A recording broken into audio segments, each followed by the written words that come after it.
어느 날 아침 나는 거울 앞에 서서 몸을 둘러보았다. 그동안 바쁜 일상 속에서 점점 느슨해진 몸매가 눈에 들어왔다. 바쁜 일정 속에서 헬스장을 가기란 쉽지 않았고 또 매번 열정을 내기에도 어려움이 있었다. 그러나 하루 10분만이라도 꾸준히 할 수 있는 방법을 찾고 싶었다. 그래서 여러 정보를 검색하며 간단한 홈트레이닝 루틴을 만들어 보기로 했다. 우선 기본적으로 필요한 것은 내 공간을 활용할 수 있는 매트와 약간의 도전 정신뿐이었다. 그리고 인터넷을 통해 초보자도 쉽게 따라할 수 있는 10분짜리 운동 영상들을 찾아보기 시작했다. 다양한 루틴 중 나의 목표에 맞는 전신 운동을 포함하여 하루하루 조금씩 강도를 높여갈 수 있는 프로그램을 선택했다. 처음에는 단순한 스트레칭으로 시작했다. 10분이라는 짧은 시간이었지만 스트레칭만으로도 몸은 활기가 넘쳤다.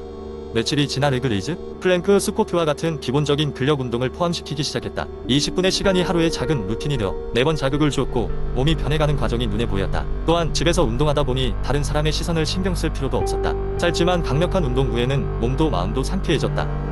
게다가 날이 밝거나 비가 오든 상관없이 방 안에서 운동할 수 있다는 것이 커다란 장점이었다. 시작한 지 몇 주가 지나자 체력도 좋아지고 몸매도 점차 변화하는 것을 느낄 수 있었다. 그 변화는 자신감을 더해주었다. 홈트레이닝의 또 하나의 장점은 다양한 변화를 줄 수 있다는 것이었다. 지루함을 피하기 위해 요가나 필라테스, 그리고 춤을 결합한 루틴도 시도해보았다.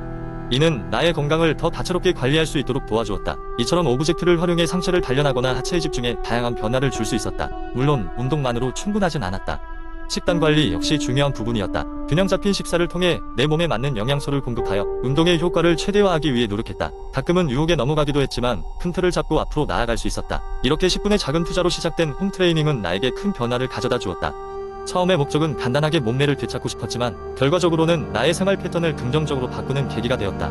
그리고 무엇보다 꾸준함이라는 중요한 가치를 깨달았다. 이 경험을 통해 알아낸 것은 바쁜 일상 속에서도 자신을 위한 시간을 투자하는 것은 충분히 가치 있다는 것이다. 그래서 오늘도 나는 매일 10분의 홈트레이닝을 즐기며 몸과 마음의 건강을 챙기고 있다. 두 번째 이야기한 때 불면증에 시달리던 나는 잠자리에 드는 것이 두려웠다. 침대에 누워도 좀처럼 잠이 오지 않았고 머릿속에는 수많은 생각이 맴돌았다. 그러던 어느 날 나는 우연히 한 블로그에서 최고의 수면 루틴에 대한 글을 발견하게 되었다. 글쓴이는 오랫동안 불면증으로 고생하다가 자신만의 루틴을 개발하여 그것을 극복했다고 했다. 나는 내심반신반의했지만 시도해보기로 마음먹었다. 첫째, 루틴의 시작은 바로 전자기기와의 거리 두기였다. 눈을 감기 1시간 전부터 모든 전자기기를 멈추는 것이다.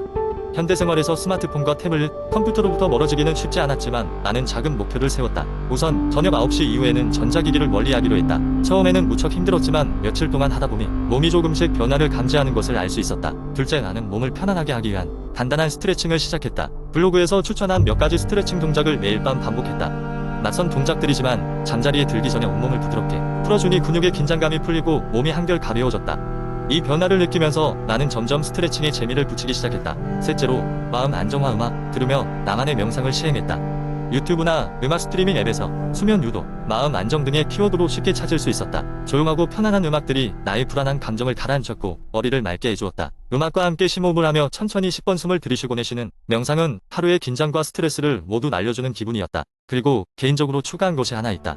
숲차나 캐모마일 차처럼 따뜻한 허브차를 한 잔 마시는 것이다. 이 따뜻한 음료는 몸의 긴장을 풀어주는 동시에 마음도 따뜻하게 해주었다. 따뜻한 차 한 모금을 마시며 하루를 마무리하는 나의 작은 의식이었다. 마지막으로 나는 침대에 들기 전에 내일의 작은 목표를 떠올리며 기록하는 습관을 들였다. 너무 큰 목표가 아니라 일상의 작은 일들, 이를테면 독서 30분 하기. 세 번째 이야기, 한때 빠르게 돌아가는 도시의 삶에 지친 한 사람이 있었습니다. 그의 이름은 민수였고 IT 회사에서 일하는 중간 관리자였습니다. 민수는 매일 아침 출근길 지하철에서부터 끊임없이 울리는 스마트폰 알림까지 쉬지 않고 쏟아지는 업무와 사회적 요구에 눌려 살고 있었습니다. 그가 거울을 봤을 때 자신을 마치 영혼을 잃어버린 기계 같은 모습으로 발견하는 날이 많아졌습니다. 어느 한 주말 민수는 다급함과 불안함을 조금이라도 해소해보려 인적이 드문 공원을 찾아갔습니다. 신선한 공기를 마시며 공원을 거닐던 그는 우연히 나무 아래에서 명상 중인 한 노인을 발견했습니다. 노인의 얼굴에는 세상에 어떤 고생도 없는 듯한 평온함이 가득했습니다. 민수는 그 모습에 강한 호기심을 느꼈고 노인에게 다가가 명상에 대해 이야기를 나누게 되었습니다. 노인은 민수에게 명상이란 단지 앉아서 생각을 비우는 것이 아니라 내면의 소리를 듣고 현재의 순간을 온전히 느끼는 행위라고 설명했습니다.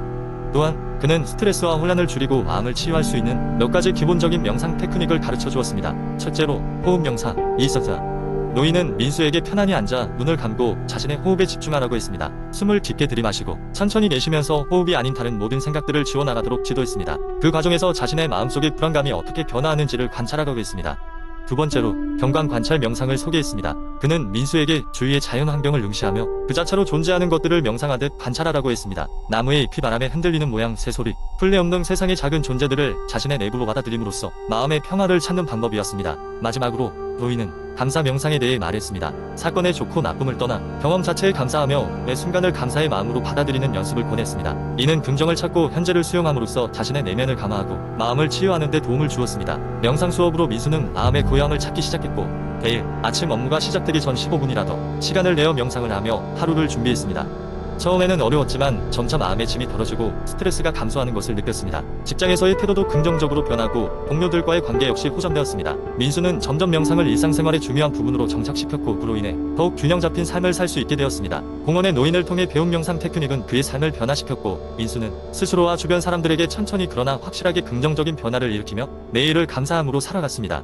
네 번째 이야기. 분주한 도시에서 살아가는 클라라는 어떤 날도 자신을 돌보기가 힘든 여성을 대표했다. 직장은 바쁘고 가족의 책임도 있으며 건강과 웰빙에 대한 욕구는 늘 존재했다. 하지만 이런 모든 의무 속에서 그녀는 몸무게 관리에 어려움을 겪었다. 여러 차례 다이어트를 시도했으나 각각은 빠른 결과를 약속했지만 결국에는 일시적 성공과 실망으로 끝났다. 클라라의 마음 챙김 먹기 여정은 어느 일요일 아침에 뜻밖의 만남에서 시작되었다. 그녀는 지역 농산물 시장을 걷다 우연히 옛 친구 릴라를 만났고 릴라는 클라라가 본 적이 없는 평온함과 자신감이 넘쳤다. 호기심이 생긴 클라라는 릴라에게 비결을 물었고 릴라는 단순하게 마음 챙김 먹기 라고 말했다. 개념이 궁금했던 클라라는 릴라에게 커피를 마시자고 초대하며 더 많은 것을 배우고자 했다. 릴라는 마음 챙김 먹기가 현재의 순간을 인식하고 먹는 감각에 집중하며 몸의 허기와 만복의 신호를 듣는 것이라고 설명했다. 그것은 다이어트가 아니라 음식과의 건강한 관계를 발전시키는 방식이었다. 클라라는 릴라가 한때 체중 관리에 어려움을 겪었고 어떤 유행 다이어트라도 시도했지만 결국 마음 챙김에 뿌리를 둔 새로운 접근 방식을 발견하게 되었다는 이야기를 들었다. 클라라는 작은 단계부터 시작하기로 결심했다. 그녀의 첫 번째 마음 챙김 먹기 연습은 간단한 사과를 음미하는 것이었다. 깊은 호흡을 하며 사과의 선홍빛 껍질, 부드러운 질감, 그리고 이를 물었을 때 느껴지는 달콤함과 톡 쏘는 맛의 폭발을 인식했다. 닭 입은 의도적이었고 그녀는 맛과 질감을 온전히 즐길 수 있었다. 그녀는 단 하나의 사과로도 만족감을 느꼈고 이는 이전에는 한 번도 경험하지 못했던 일이었다. 주가 지나면서 클라라는 마음 챙김 먹기를 식사에 통합했다. 그녀는 모든 화면을 꺼두고 식탁에 앉아 음식을 감상하는 시간을 가졌다. 이러한 관행들이 그녀의 식습관을 어떻게 변화시키는지를 알 수 있었다. 식사는 서두르는 필요성이 아니라 감사를 나누는 이벤트가 되었다. 그녀는 자신의 허기 신호를 인식하기 시작했고 신체적 허기와 감정적 먹고 싶은 욕구의 차이를 구별하게 되었다. 스트레스를 느끼거나 압도당할 때 편안한 음식을 찾는 대신 깊은 호흡과 명상을 통해 크레이빙들을 진정시킨 경우가 많았다. 마음 챙김 먹기의 혜택은 클라라에게 체중 감량을 넘어 다양한 변화를 가져왔다. 그녀는 새로운 에너지를 느꼈고 소화가 개선되었으며 예전처럼 식사 후 피로가 없었다. 그녀의 마음 챙김은 먹는 것만이 아니라 그녀의 삶의 다른 영역에도 영향을 미쳤다. 집중력이 향상되고 스트레스 수준이 줄어들었으며 친구와 가족과의 더 깊은 유대감을 느끼며 더 주의 깊게 듣고 현재에 살게 되었다. 몇 달이 지나면서 클라라의 체중은 점차 안정되었지만 그녀가 느낀 가장 큰 변화는 사고 방식이었다. 음식은 더 이상 적이거나 처벌이 아니었다. 그것은 그녀의 몸과 영혼을 기르는 에리가 되었다. 클라라는 능력을 느꼈고 마음 챙김 먹기에 느리고 꾸준한 여정은 그녀에게 건강한 몸과 보다 균형 잡힌 기쁜 삶을 가져다 주었다. 클라라의 이야기는 그녀의 지역 사회에서 많은 이들에게 영감을 주었다. 그녀는 블로그를 시작하여 자신의 경험과 마음 챙김 먹기에 대한 통찰력을 나누고 워크숍을 개최하며 그녀처럼 지속 가능한 건강과 웰빙의 접근법을 찾는 사람에게 안내를 제공하였다. 클라라의 이야기를 통해 마음 챙김 먹기의 실천은 다이어트, 문화의 복잡함에 얽힌 사람들에게 길을 비추었다. 체중 감량이 전쟁이 아니라 음식과의 상호작용에서 자기인식, 수용, 연민에 대한 진화가 될 수 있음을 상기시켜 주었다. 클라라는 각 식사에 존재하는 것이 단순히 영양 공급에 대해 배우는 것이 아니라 삶 자체를 음미하는 방법에 대해 가르쳐 주었다.